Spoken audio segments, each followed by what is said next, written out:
Assalamualaikum warahmatullahi wabarakatuh. Bismillahirrahmanirrahim. Subhanallah, alhamdulillah, wa la ilaha illallah, wallahu akbar, wa la haula wa la quwwata illa billah. Pertama-tama kita panjatkan puji dan syukur kehadirat Allah Subhanahu wa taala. Salawat dan salam semoga selamanya tercurahkan kepada baginda Nabi kita Muhammad sallallahu alaihi wasallam, kepada keluarganya, para sahabatnya, tabiin dan tabiatnya, dan teruntuk kita semuanya yang mengikuti ajaran-ajarannya sampai yaumul qiyamah. Alhamdulillah, pada kesempatan ini saya sekarang berada di kampung halaman ini, tepatnya di Desa Cikahuripan ya Pak ya. Desa Cikahuripan, Kecamatan Cisolok, Labuan Ratu ya, Sukabumi, Jawa Barat. Jadi kita ini momen-momen langka. Kita ini lagi acara pulang kampung, Mbah. Iya. Kita perantau dari Papua ya. Saya pulang merantau ini di kampung halaman. Jadi kita acaranya ini temu kangen, Mbah. Kita kan banyak sahabat-sahabat lama, teman-teman ngobrol ya. Waktu di kampung ya, setelah sekian lama, saya 10 tahun Mbah Di rantauan. Iya, di Papua ya. Dan ini 1 tahun setengah, saya baru 1 tahun 6 bulan ya, saya baru pulang kampung. Mungkin Abah juga selama ini jarang ketemu saya. Iya, Pak. betul. Sudah lama lah, jadi kita bincang-bincang ini. Masalahnya ini sahabat, bisa perkenalkan dulu ini namanya. Abah, siapa namanya Bah? Assalamualaikum warahmatullahi wabarakatuh. Nama saya aslinya ya, asli Dayat Hidayatullah. Iya. Asli kelahiran Tasik, Sukapura. Hijrah dari tahun 60-an ibu saya ke daerah Pangandaran tahun 62, yaitu pas kelahiran saya. Ya, saya asli kelahiran mah dari Pangandaran. Pangandaran. Nah, Coba. Berarti Abah ini tadi siapa namanya? Dayat Hidayatullah Dayat Hidayatullah alias Bah Karyo. Sekarang ini panggilannya Bah Karyo. Bah Karyo. Sudah menjadi Abah ini sekarang ini. Karena Oke, udah Bah. giginya ompong, jadi sekarang udah abah-abah. Abah. Oke, Bah. Ini kita momennya, Bah, kita berbagi cerita saja ya, berbagi pengalaman kita. Walaupun sekarang ini ada di kampung, kita ini anak-anak perantau ya, Bah ya. Betul. Jadi Abah ini kesini juga bukan asli warga sini ya. Bukan. Perantau juga, Bah. Ya, Coba bisa, maaf dulu, Bah, bisa dijelaskan ini, Abah sebelum sampai di sini, Abah pernah kemana saja ini, Bah? ya sebelum ke sini saya dari tahun 75 mulai merantau ya. Dari tahun 75 mulai merantau, keluar dari Pompes, Pondok pesantren. Pondok pesantren. Pesantren. Miftahul Huda. Waktu dulu adanya di Manonjaya, Cilangkap, Tasik ya. Karena saya orangnya bandel, orang-orang mah jam 3 bangun ngaji pada sembayang, saya mah bukannya ngaji, malah saya mah ngubek balong. Balong ya. Alias kulah gitu ya. Itu punya kakek saya sendiri. Nah, dari tahun 75 saya langsung merantau ke daerah Jakarta. Ke Jakarta ya. Ke daerah Jakarta, ya tepatnya daerah Selipi. Ke Selipinya. Dari situ saya merantau ya, kuli bangunan dari tahun 75, 76, kuli bangunan dari Selipi. Nah, udah gitu. Selama berapa tahun, Bah? Ya, kurang lebih 9 bulan. 9 bulan. Di Selipi kerja bangunan tahun 75. Nah, itu. Waktu gajinya 15 perak pertama. 15 perak. 15 perak. Cukup itu, Bah. Kalau Ya, diuangkan sekarang tuh berapa itu? Ya, mungkin kalau diuangkan kalau sekarang ya 15.000. 15.000. 15.000. Iya. Ya, 15.000 lah.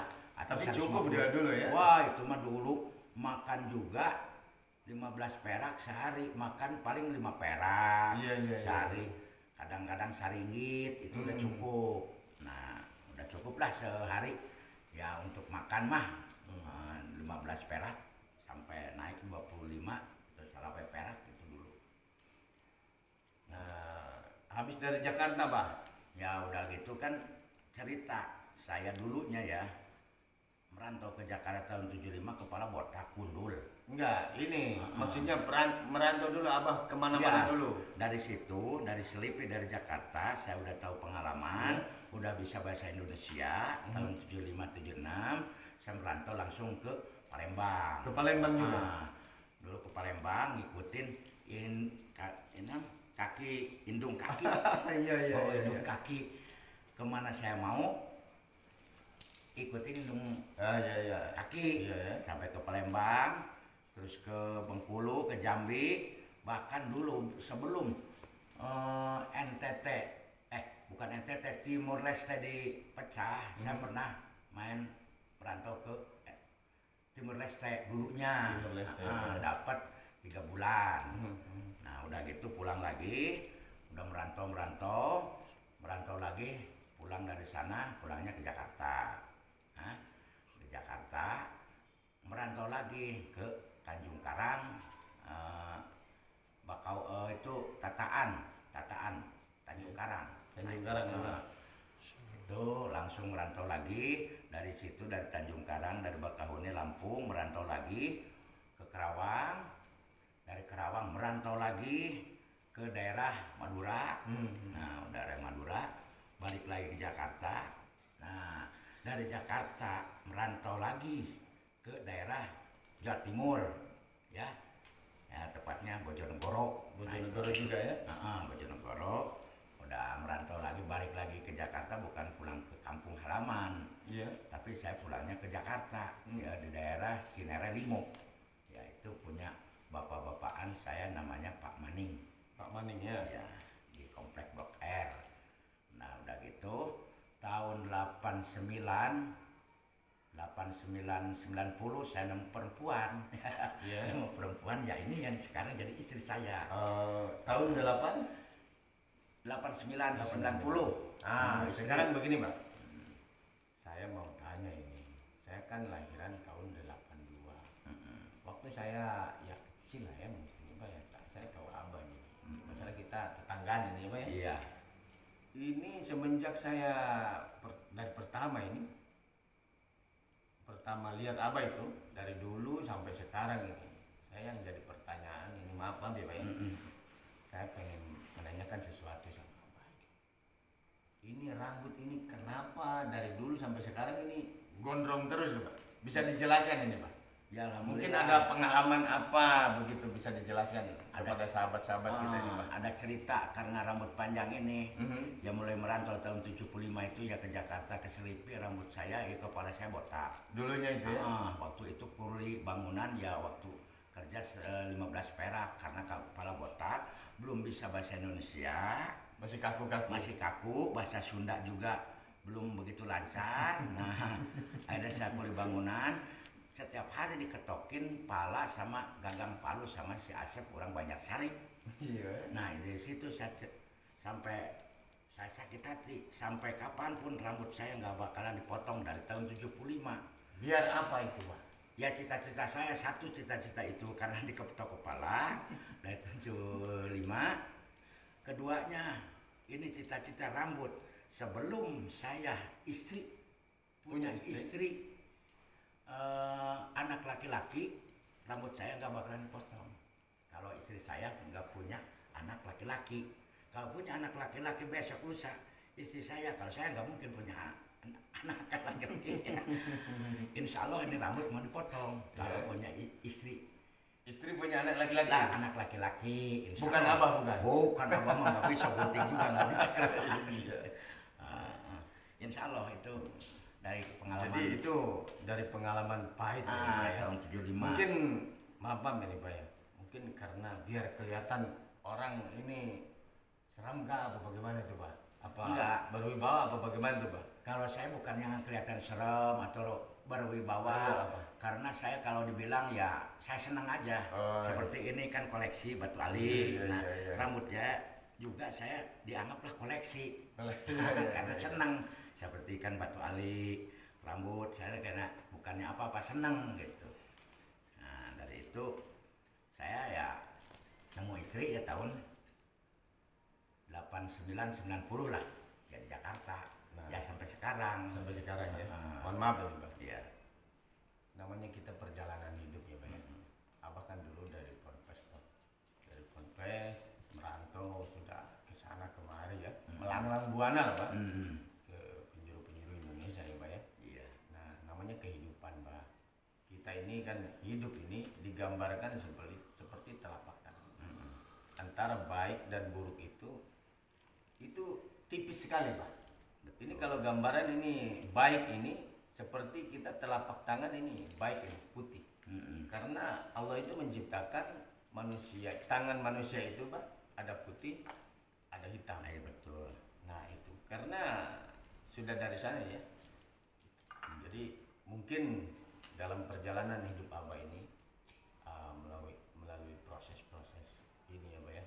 Mungkin pernah melalui masa-masa kelam bergabah apa bagaimana itu Pak? Kalau dulu memang masa-masa kelam udah cerita udah dibilang ya kalau kata orang Sunda mah ripuh lah. Dulunya ya alhamdulillah saya tinggal di sini alhamdulillah lah. Ya untuk sementara ini ya alhamdulillah rumah tangga di sini saya udah 30 tahunan lah udah punya anak cucu lah dengan anak istri cucu gitu. Alhamdulillah ya alhamdulillah. Kalau dulu waktu saya merantau kemana-mana, wah kayaknya hidup tuh susah gitu. Tapi alhamdulillah sekarang udah punya istri, anak, cucu juga. Alhamdulillah lah ketemulah. Ya alhamdulillah sekarang bahkan saya di sini dibilang ya pengurus lah. Jadi Abah ini sekarang selain berjualan sekarang Abah. Saya dengar masalahnya ini sahabat saya ini jarang pulang kampung jadi. Iya. Jadi dulu kan di sini ada makam keramat ya. Ada makam kah? Makom ya. Makom sama makam lain. Lain ya. Lain. Kalau makam ada orang dikubur, kalau makom tempat petilasan, pesanggerahan, tempat peristirahatan leluhur kita dulu seperti ya para wali, para prabu, yaitu antara peristirahatan Muara Cisolok antara Banten sama Cirebon ya istirahatnya di situ. Jadi itu sahabat. Sekarang Abah ini sudah melanglang buana ya Pak ya. Ke sana kemari ini. Jadi Abah ini sekarang dipercaya sebagai juru kunci makom keramat ya Pak. Ya, makom keramat yang berada di daerah Muara Cisolok ya. Cikahuripan. Bisa dijelaskan Mbak di sana ada apa saja lah begitu Mbak. Abah sebagai apa bisa dijelaskan tuh Pak? Ya dulunya Dan itu kan keramat apa di sana itu Pak? Dulunya makom itu ceritanya dari kakek saya tahun 59 kan cerita ya.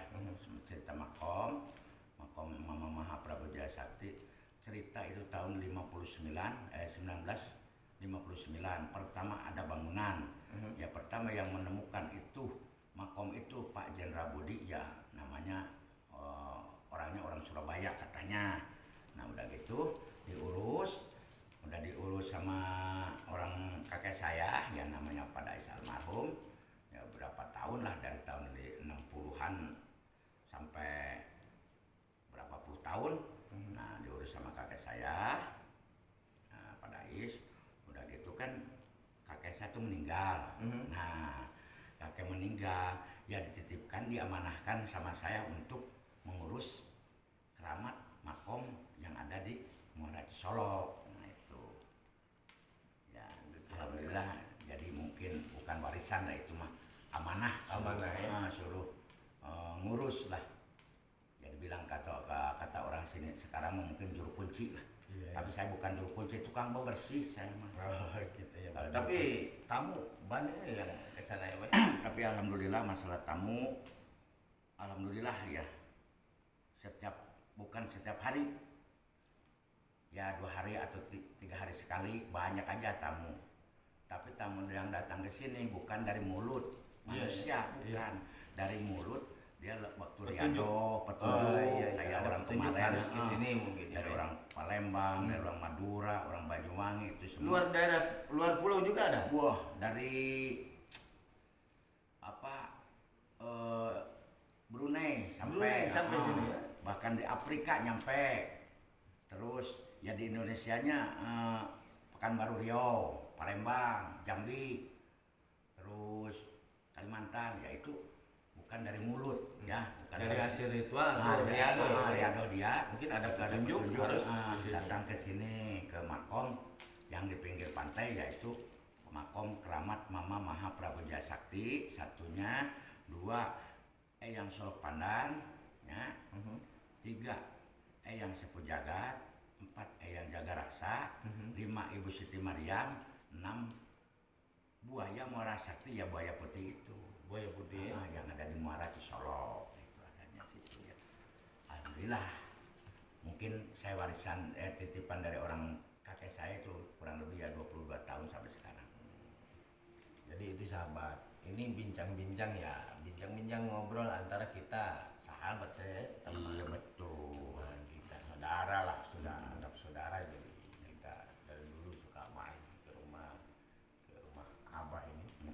Jadi ya kita kalau bincang-bincang seperti ini kita baru pertama ini ya Pak. Betul. Sampai dalam di sini karena ya saya mungkin merantau 15 tahun. Lagian kita juga punya istri bukan orang sini Pak. Iya. Jadi Orang mana? orang Pelabuhan Ratu. Maaf Pak, saya mau tanya lagi Pak. Selama perjalanan merantau ada pengalaman hal-hal yang menarik, apa yang bisa dibagi ke sahabat-sahabat perantau itu Pak? Seperti apa itu Pak? Ya, Kita mungkin mendapatkan petunjuk sehingga apa ya menjadi seperti ini Pak, begitu. ya kalau masalah pengalaman waktu merantau ya saya tahun 87 88 Yang mengesankan begitu loh Pak. Itu mungkin kalau dibilang petunjuk atau gimana saya kurang ngerti. Karena saya kan orangnya dari dulu juga orangnya menyendiri. Oh, gitu Kemanapun saya menyendiri, bahkan tapi tetap yang 5 waktu Tidak ditinggal. tidak ditinggalkan. Alhamdulillah. Nah, itu waktu tahun 88 saya dapat ilafat mungkin impian habis riadoh gitu ya di daerah Cinerek lah dulunya ya. Saya mimpi gitu. Ya mimpi itu mah ya. Mimpi ya suruh ngamalin ya dari surat Yasin sampai Layub Sirun. Iya, Nah, sampai itu. selesai Ah, gitu. ya, Ya, surat sampai- Yasin aja. Ya. Nah udah gitu saya mimpi itu ya ketemu mungkin ya kalau itu mah ya percaya syukur nggak percaya nggak Iya, apa-apa. iya. Saya ketemu sama Nabi Yusuf Dalam mimpi itu? Dalam mimpi itu berbentuk matahari baru terbit antara Merah berarti? antara barat sama selatan. Oh, gitu. Nah itu, nah saya itu waktu itu saya minta tolong sama siapapun nggak ada yang mau nolong. Iya. Nah, saya bawa obor karari. Itu di dalam mimpi apa? Dalam sudah? mimpi, di Iya, dalam iya, mimpi. iya. Saya minta tolong kemana-kemana, akhirnya nggak ada yang mau nolong. Akhirnya saya minta tolong sama Pak Kiai, kata Pak Kiai, tuh karari bahasa Sunda gitu kan, karari. tuh karari di situ obor Daun-daun kelapa daun itu ya? kelapa. Tuh karari di situ di balai di leuit. Karena obor kamu mau padam, mau mati, kata dia Pak Kiai. Ya udah Pak Kiai, saya terima kasih ambil karari.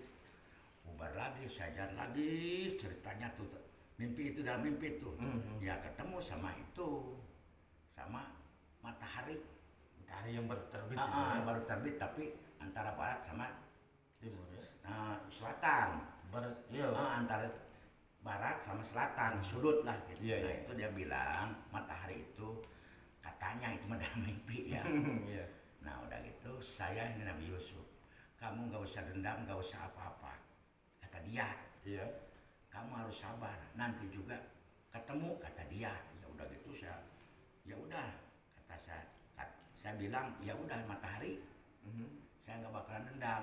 Itu saya bilang sama matahari. Dendam itu dikarenakan orang tidak mau ngasih pertolongan mungkin ya. Enggak, dendam itu kan cerita dalam mimpi itu orang tua saya mau dibunuh ceritanya. Oh iya. Gitu. Nah udah mimpi itu udah ceritanya selesai mimpi. Satu hari kedua hari sesudah mimpi itu habis sembahyang subuh, setiap selama 3 tahun kurang lebih sesudah mimpi itu ngedengar orang adzan baca-baca ayat suci Al-Quran, selalu saya nggak bisa jalan. Lemes ya? Lemes ya? Walaupun di mana saya waktu jalan kaki atau naik bis atau naik apa juga, waktu ada ngedengar suara adzan atau suara ngaji atau ya saya suci Al-Quran, saya nggak bisa. Mendadak Lemas. hati ini lemas, Lemas. tidak berdaya. Tidak berdaya. Ya itu paling 10 sampai 15 menit. Sudah mimpi itu ya. Kalau sudah lemas begitu kita tidak bisa ngapa-ngapain selama 10 sampai 15 menit. Ya. Habis sudah begitu timbul lagi kekuatan dalam diri. Timbul lagi kekuatan, tapi tetap timbul lagi kekuatan. Ini air mata mengeluarkan selama 1 jam lebih lah, sampai 2 jam. Nangis terus saya itu sesudah mimpi itu. Jadi sesudah misalkan dengar adzan, dengar ini, selain badan ini lemes tidak berdaya, air mata bercucuran. Bercucuran 1 sampai 2 jam lebih itu. Iya. Kadang-kadang kan kalau dulu mah kan saya nggak ada tisu ya. Iya. Sama ini gini. Iya. Itu kalau dulu kan bangga sapu tangan, pakai tangan. Gitu. Kadang-kadang orang ngelihatnya ada orang yang bilang itu orang gila, ya nggak apa-apa lah kata saya, karena saya saking ini air mata keluar terus sesudah mendengar itu yang ada baca ayat suci Al-Quran itu tahun 88 lah, 88an lah. Begitu dan begitu ya selama 3 tahun. Selama 3 tahun. Selama 3 tahun ya alhamdulillah katanya juga. Bahkan waktu di dalam mimpi itu baca kamu katanya di dalam mimpi itu ajian harimunan itu ada yang ngomong yang bacaannya dari ayat 1 sampai ayat 9 kali ya. Sampai layub sirun.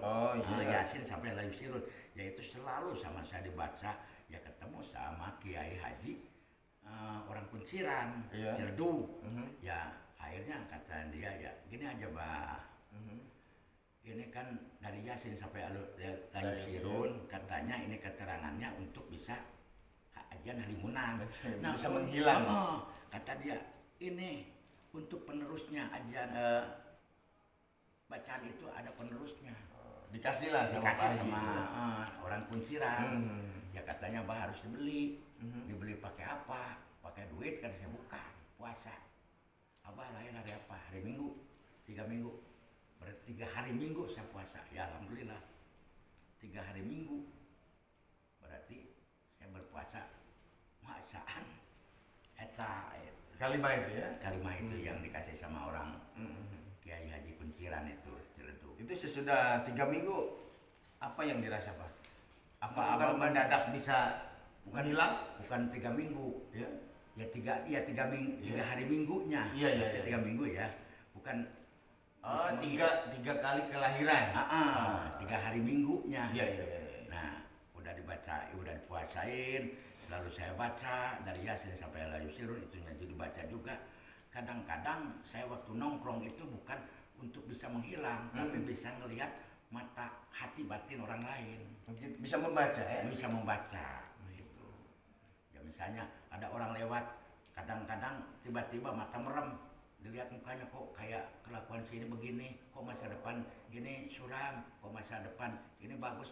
Tahu. Mungkin seperti mohon maaf ya ini dibukakan indra ke-6 apa seperti begitu. Ya mungkin itu indra ke-6 katanya. Kalau saya kan nggak bisa apa-apa belajar. Oke, Abah, ini sebetulnya perbincangan kita ini bisa panjang ini Pak. Ya. Kita bikin part 1, part 2 gitu ya Pak ya. Dalam arti episode berikutnya kita sambung lagi nih Pak. Masalahnya ini sahabat, Abah ini banyak ya, bisa dikorek keahlian apa nanti, apa yang Abah bisa nanti kita bisa tanya-tanya lebih dalam lagi. Insya Allah ya, masalah yang begini juga bisa Nah ini Apa itu? Saya begini, yang kata orang mah, itulah. Nanti sahabat, ya ini Nanti kalau ya. kalau dibuka sekarang tidak seru lagi. Nggak boleh Nanti sekarang. di part berikutnya ya. Nah, Iya oke sudah sahabat. Oke itu sudah sahabat perbincangan kami bersama Abah Karyo ini sahabat lama ini. Iya betul. Ya kita ini sudah sekian lama ini jumpa kangen ini ya. Iya. Berbagi pengalaman, berbagi cerita. Itulah sahabat. Nanti kita lanjut lagi di episode berikutnya sahabat. Masih bersama kami Anak Rantau Channel. Assalamualaikum warahmatullahi wabarakatuh. Waalaikumsalam.